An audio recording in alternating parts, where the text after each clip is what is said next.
지난 시간에 20세기 동아시아에서 전개된 1인당 GDP의 캐치업을 둘러싸고 제기된 질문들은 본 강의가 염두에 두고 있는 문제의식의 일단을 보여줍니다.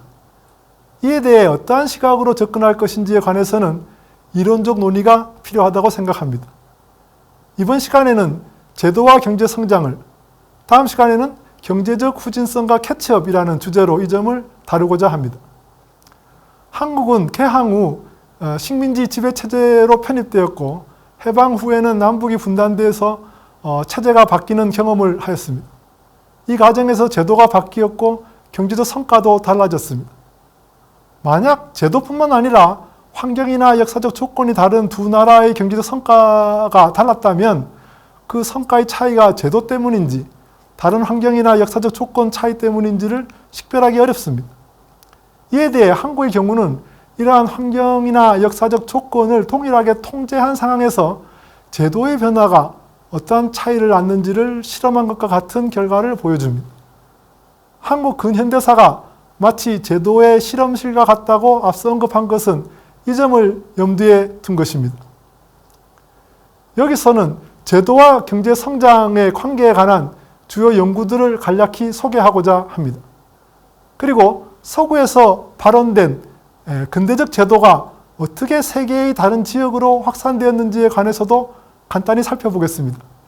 이를 통해 제도가 어떤 의미에서 경제 성장에 영향을 미쳤는지를 생각해 보겠습니다.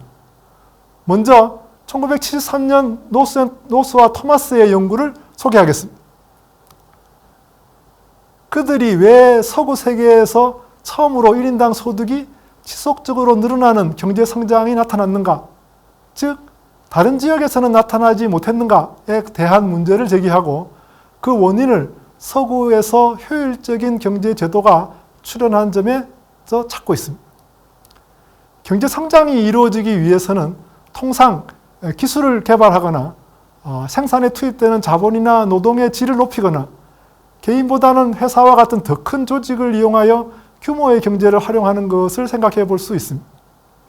그런데 이러한 요인들, 즉 기술 개발, 자본 축적, 교육, 규모의 경제에는 그들에 따르면 경제 성장의 원인이 아니라 성장 그 자체라고 보고 있습니다. 이러한 통상 경제 성장으로 생각되는 요인들이 왜 어떤 사회에서는 나타나고 다른 사회에서는 나타나지 못하는가를 물어야 한다는 것입니다. 이러한 차이를 만든 것이 효율적인 경제 제도의 출현 여부라고 보고 있는 것입니다. 그들은 효율적인 경제 제도란 개인적인 편익 또는 비용이 사회적인 편익 또는 비용과 근접하도록 해주는 재산권의 설정을 핵심으로 봅니다. 두 가지의 편익 또는 비용이 괴리되어 있다는 것은 당사자의 동의 없이 제3자가 편익의 일부를 차지하고 있거나 비용의 일부가 그들에게 전가되는 것을 말합니다. 이것은 재산권이 제대로 설정되어 있지 않거나 행사되지 못했을 때 발생합니다. 경제학에서 외부성이라는 개념이 있는데 거래 당사자가 아닌 제3자가 그 거래로 인해 이득을 보거나 손실을 보더라도 그에 대한 대가를 지불하거나 보상이 이루어지지 않는 상태를 말합니다. 따라서 재산권이 완벽하게 보장된다는 것은 외부성이 0이 되는 세계를 말합니다. 이러한 세계에서 경제 성장은 가만히 놔둬도 저절로 이루어질 수 있습니다. 사람들이 물질적 욕구를 가지고 있고 자신이 기여한 만큼 보상되는 강한 인센티브가 부여될 때 각자가 노력한 결과는 개인적인 편익뿐만 아니라 사회적 편익의 증대로 이어지기 때문입니다. 그런데 이러한 이상적인 세계는 현실에서는 존재하지 않으며 과거로 거슬러 올라가면 더욱 그렇습니다. 재산권을 보호하거나 집행하는 데 부딪히는 장애가 많기 때문입니다. 그들이 든 사례를 두 가지 소개하겠습니다. 하나는 어느 개인이 전체 사회의 편익을 높일 수 있는 어떤 새로운 기술을 발명했다고 해봅시다. 만약 그 발명을 다른 사람이 마음대로 베껴 이용하거나 즉 무임승차한다면 그것을 발명한 개인은 수익을 얻기는커녕 거기에 들어간 비용도 해소하지 못할 것입니다.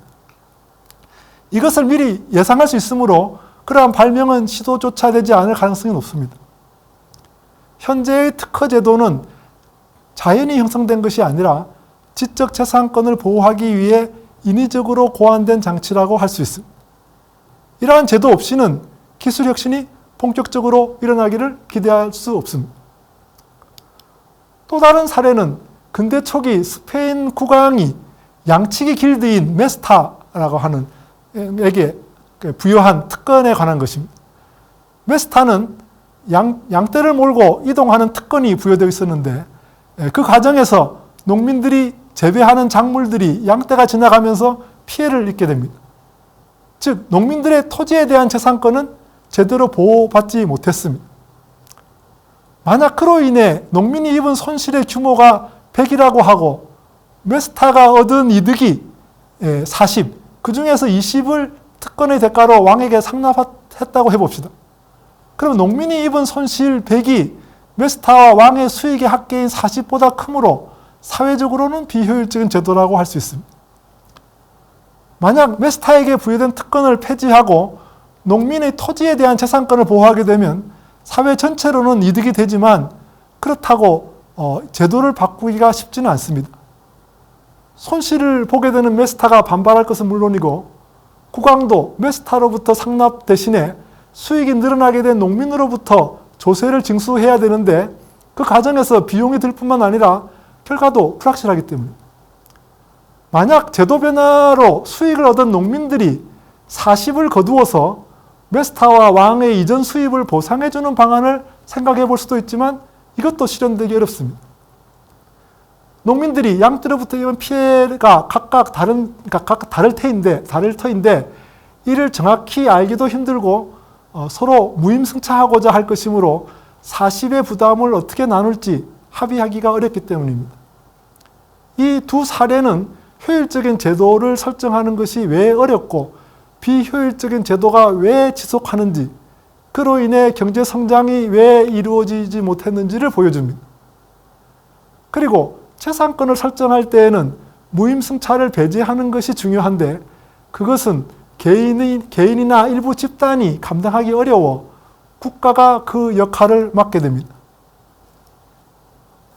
중세 유럽에서는 봉건 영주들이 소규모의 영역을 분산적으로 통치하고 있었지만 근대 초기에 이들을 통합한 국민국가가 출현하여 공공재를 창출하는 역할을 담당하게 됩니다. 국방이나 치안 유지와 같은 공공재는 경제학에서 말하는 규모의 경제가 작용하여 규모가 클수록 단위당 비용이 하락하기 때문입니다. 그런데 이렇게 출현한 국민국가가 경제 성장에 기여하는 방향으로 재산권을 설정한다는 보장이 없습니다. 오히려 그 반대인 경우가 많습니다. 국민국가 간의 경쟁과 빈번한 전쟁으로 인해 국왕은 항상 재정 수입이 부족했고 메스타에 부여된 바와 같은 특권이 남발되었습니다. 상업과 제조업에서도 품목별로 특권이 부여될 정도였습니다. 국왕은 거대 상인으로부터 자금의 차입에 크게 의존하였지만 이를 상환하지 못한 경우가 빈발했습니다. 노스와 토마스는 1500년에서 1700년에 국민 사이에 국민국가가 출현한 시기에 스페인과 프랑스를 국가가 재산권을 제대로 보호해주지 못해 경제가 쇠퇴하거나 정체한 사례로 보고 있습니다. 그와 대비해서 네덜란드와 영국을 경제 성장의 성공 사례로 들고 있습니다. 네덜란드는 이 시기에 해상무역과 상업의 중심지로 떠올랐는데 그것은 거래 비용을 낮추는 혁신들이 많이 일어났기 때문입니다. 시장이 잘 발달되지 않은 시기에는 거래되는 품목의 채값을 아는 것도, 거래 조건을 놓고 협상하는 것도, 분쟁이 생겼을 경우에 해결하는 것도 모두 불확실하며 비용이 많이 듭니다. 이들을 각각 탐색비용, 협상비용, 이행비용이라 하며 포괄해서 거래비용이라고 합니다. 경제원론과 같은 경제학 강의에서는 시장에서 수요자와 공급자가 만나 시장 균형이 형성된다고 가르치지만 설명의 편의상 거래비용이 0인 것으로 상정하고 있습니다. 그렇지만 현실에서는 그렇지 않으며 거래비용이 높아 거래를 통해 얻은 이익보다 큰 경우에는 거래 자체가 아예 성립되지 않습니다. 따라서 거래에 따르는 불확실성과 비용을 낮출 수 있다면 거래가 확대되고 그로 인해 분업이 심화되어 경제가 성장할 수 있습니다. 바로 이러한 과정이 이 시기 네덜란드에서 일어났습니다. 거래 규모가 커지면서 전문화된 거래소가 생겼고 표준적인 영업 관행이 정착하였으며 상업 분쟁이 일어나면 법원에 호소하여 계약이 이행되도록 하는 체제가 만들어졌습니다. 상업의 발달은 선박 운송업의 혁신을 가져왔고 농업과 제조업에서도 특화가 진전되어 생산이 늘어났습니다. 자본시장의 발달은 이 과정을 뒷받침하였습니다. 그 결과 네덜란드는 앞에 그림 1-2에서 보았듯이 19세기 초에 영국에 의해 역전될 때까지 가장 부유한 생활 수준을 누릴 수 있었습니다. 이에 대해 영국은 상대적으로 늦게 출발했지만 네덜란드의 제도와 기술을 모방하거나 도입하는 데 적극적이었고 또 상당히 접근하였습니다. 나아가 영국이 새롭게 추가한 것은 특허 제도를 도입해서 지적재산권을 보호하는 제도적 장치를 마련한 점입니다. 이것은 산업혁명에서 기술 혁신을 가속화하는 데 크게 기여하였습니다. 영국의 경우 1688년 명예혁명을 통해 국왕도 법의 지배를 받는다는 입헌주의의 원리를 제도적으로 확립하였다는 점에 주목할 필요가 있습니다. 노스와 웨인게스트의 연구는 이 의의를 강조하고 있습니다. 영국은 스페인이나 프랑스에 비해 국왕의 권한이 의회로부터 더 많은 견제를 받고 있었지만 그럼에도 불구하고 국왕의 자의적인 과세권의 남발을 막지 못했습니다. 국왕과 의회는 증세를 놓고 빈번히 대립해 왔지만 결국 명예혁명을 통해서 왕권이 더 이상 법 위에 군림하지 못하도록 하는 제도를 확립하며 의회 우위의 시대를 열었습니다. 의회는 재정에 관한 권한도 장악하여 의회를 통하지 않으면 과세할 수 없을 뿐만 아니라 정부 지출에 대한 감사권도 갖게 되었습니다. 사법제도에서도 국왕의 특권을 폐지하고 관습법의 우위가 확립되었으며 재판관의 신분을 보장하여 국왕으로부터 독립하게 되었습니다. 이것은 시민들이 더 많은 정치적 자유와 권리를 누리게 되었음을 뜻하는데 이를 통해 재산권의 보호와 경제적 자유를 보다 확실한 것으로 보장할 수 있게 되었습니다. 명예혁명은 재정혁명을 수반하였으며 과거 국왕의 재산권 침해가 종종 재정위기로부터 촉발되었기 때문에 그 근원을 해소할 필요가 있었습니다. 의회의 지지자들은 정부 내에서 더 많은 발언권을 갖게 된 대신에 증세를 통해 정부 재정을 건전하게 만드는 데 동의하게 됩니다. 정부 부채도 늘어났지만 국채를 발행하는 이자율은 크게 하락하였습니다. 1693년에 14%였던 이자율은 지속적으로 하락하여 1730년대에는 3%로까지 떨어졌습니다. 이것은 새로운 체제가 예측 가능할 뿐만 아니라 신뢰를 받고 있음을 금융시장이 보여준 것이라 할 수 있습니다. 이러한 국채시장의 안정화는 자본시장 발전에도 긍정적인 영향을 미쳐 민간의 증권 발행 이자율도 하락하게 됩니다. 이자율 하락은 수익성이 있는 투자의 범위를 높여 자본 축적을 촉진하게 됩니다. 명예혁명에 의한 제도 변화가 경제 성장에 다양한 영향을 미쳤지만 그들은 재정과 자본시장에 초점을 맞추어 그 의의를 구체적으로 보여준 것이라 할 수 있습니다. 이상은 영국이나 네덜란드에 초점을 맞추어 재산권 보호를 핵심으로 하는 비효율적인 제도가 경제 성장에 긍정적인 영향을 주었음을 보였지만 이것이 얼마나 일반화될 수 있는지를 추가로 검토할 필요가 있습니다.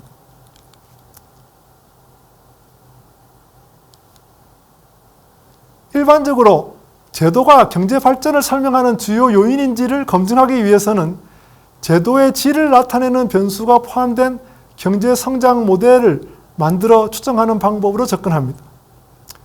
여기서 제도의 질이란 예컨대 각국이 재산권의 침해로부터 얼마나 잘 보호되고 있는지에 관한 설문조사의 방법으로 측정합니다. 나라별로 제도의 질이 높을수록 높은 점수를 부여한 지표를 이용합니다. 여기서는 아세모그르 등의 연구를 소개하겠습니다.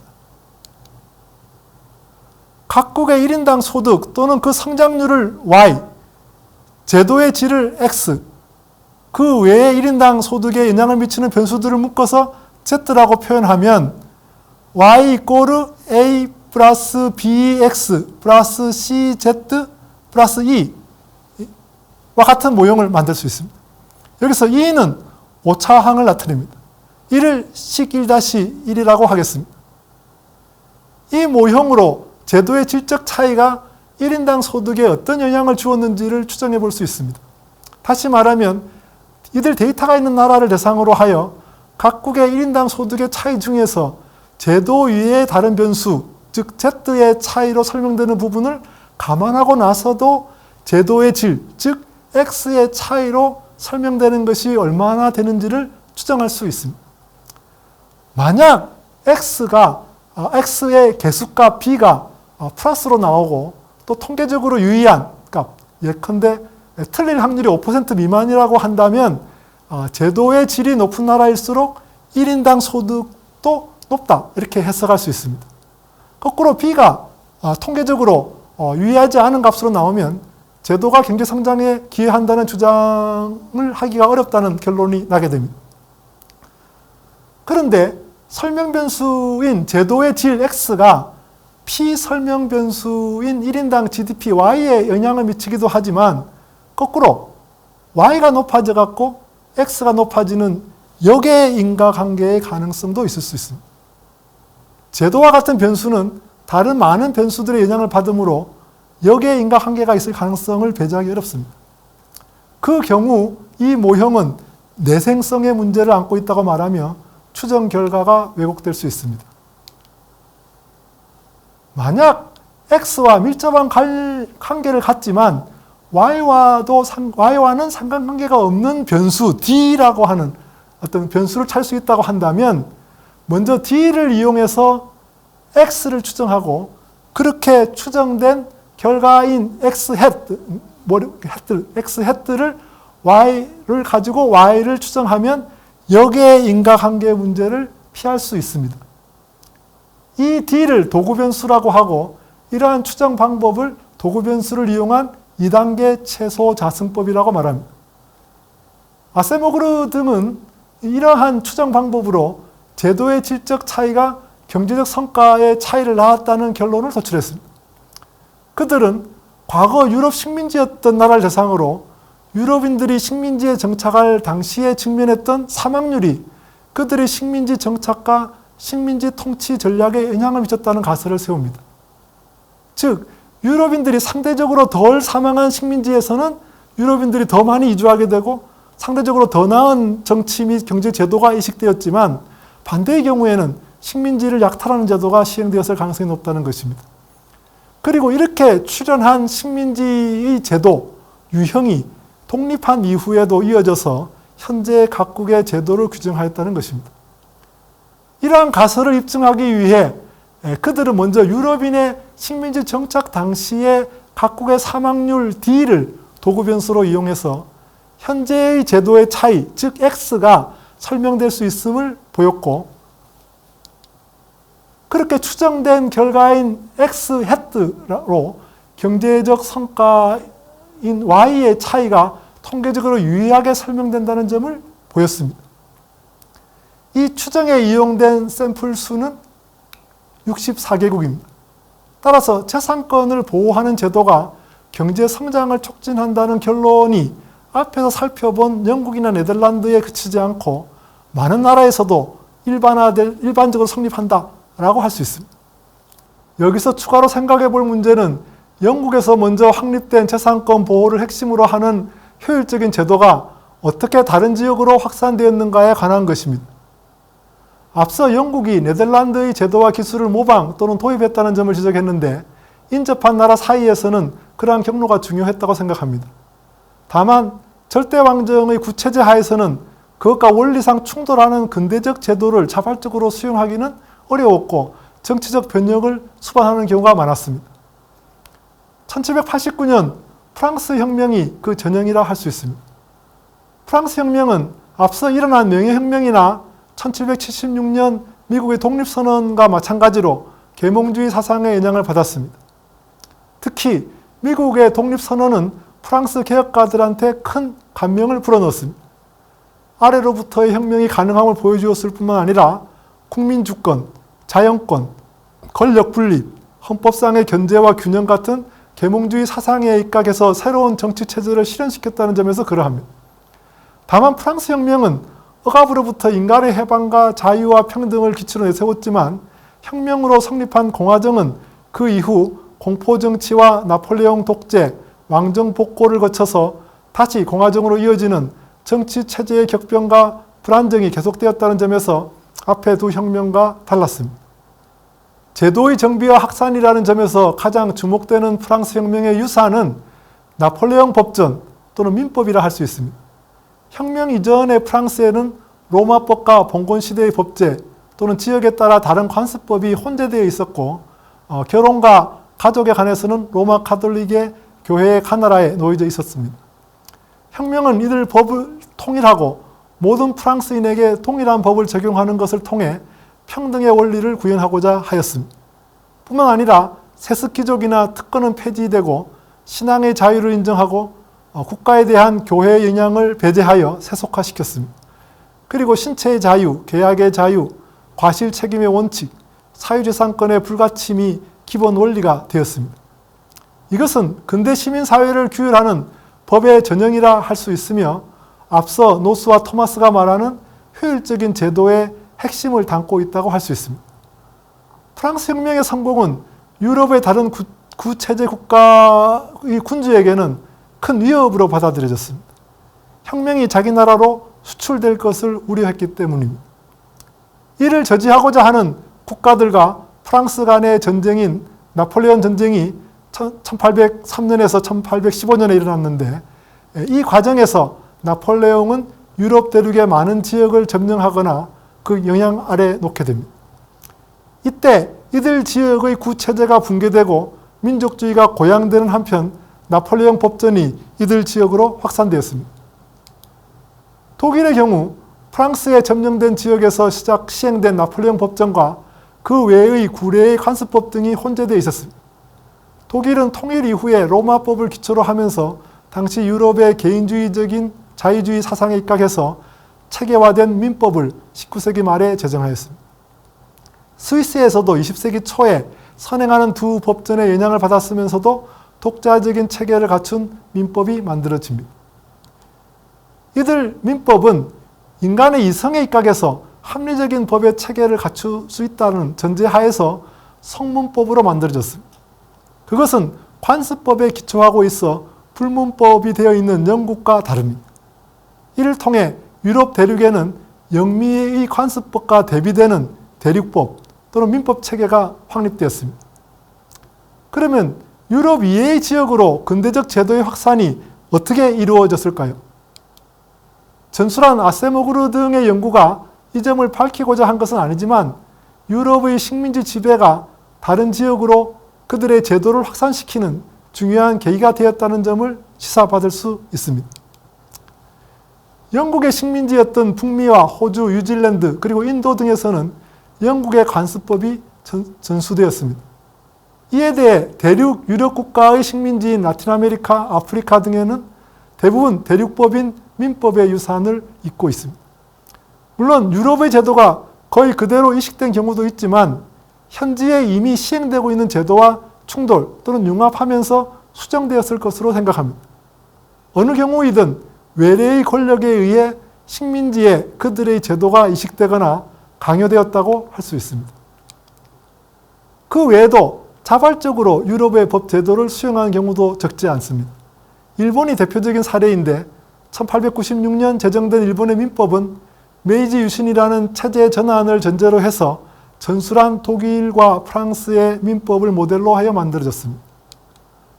한국의 경우는 나중에 자세히 살펴보겠지만 식민지 법제의 일환으로 1911년 일본의 민법이 거의 그대로 이식되었습니다.